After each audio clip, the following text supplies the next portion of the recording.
Baz Luhrmann's latest film, Elvis, is a blueprint in how to craft the musical biopic. Whilst it didn't win the Oscar for Best Editing, unlike another film,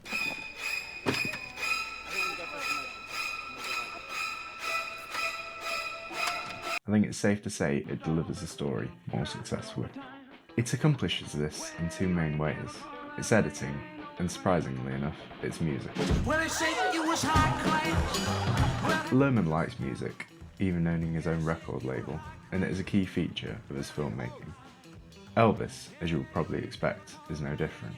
Montages are also commonplace in his films, which is where I'd like to concentrate first.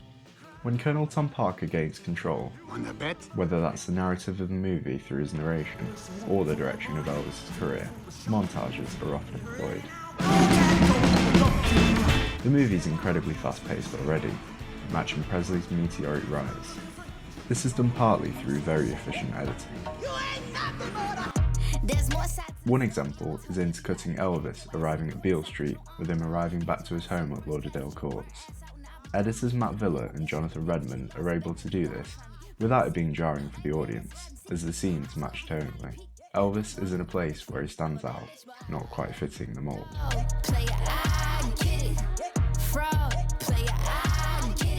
Another scene where they are able to do this is when the Colonel is discussing security and they cut between that. Overseas? Have you thought about security, Jim? Of course I have. There is nothing more important than security! And where Elvis is rushed by a fan whilst on stage in Las Vegas. What? Whoever thinks about Elvis' security! Luhrmann writes the screenplay non-linearly as well, such as the Ferris wheel ride where Parker first signs Elvis. The camera movements are done purposefully, knowing that they'll be used to transition to Elvis carrying out Parker's demands, such as breaking up with his girlfriend and leaving his current management.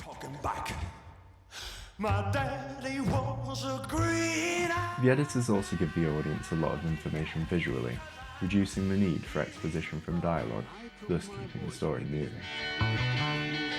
Yet when Parker is in the driving seat, the tempo is supersonic. This is on purpose, as the Colonel wants to squeeze all he can from his golden goose. It is also so that he can keep Elvis and the audience busy, leaving them no time to question his dealings behind the scenes. The editing during these sequences also complements his intentions, with split screens, transitions, and jump cuts all overwhelming the audience, letting them pull the wool over our eyes. And again. And again.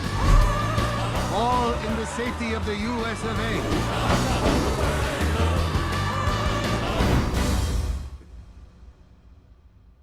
However, when Elvis gains autonomy of his life and work, the pacing slows noticeably. This is where the fast-paced nature of the film can be leveraged, by contrasting it with a chance for the audience to catch their breath.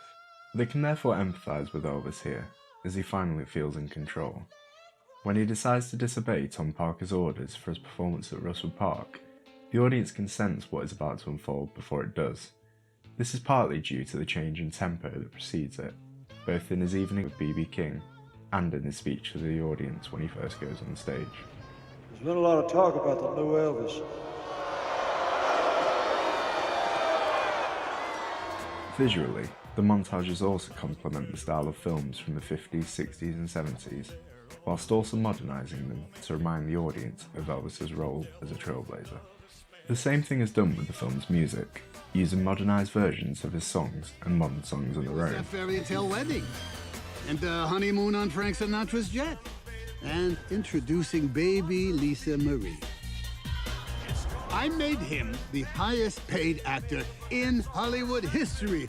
We had a lot of fun. But Elvis was a young man, and of course, he got distracted. This elicits the same feeling from the audience watching the movie, a sense of shock and awe, that those watching at the time felt.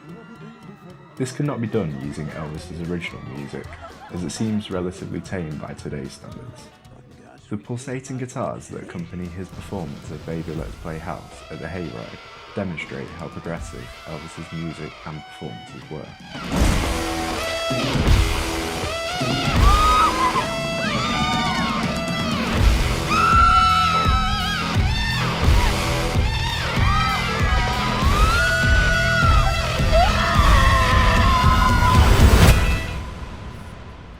Luhrmann also did this in The Great Gatsby, substituting 20s jazz music for 10s rap music.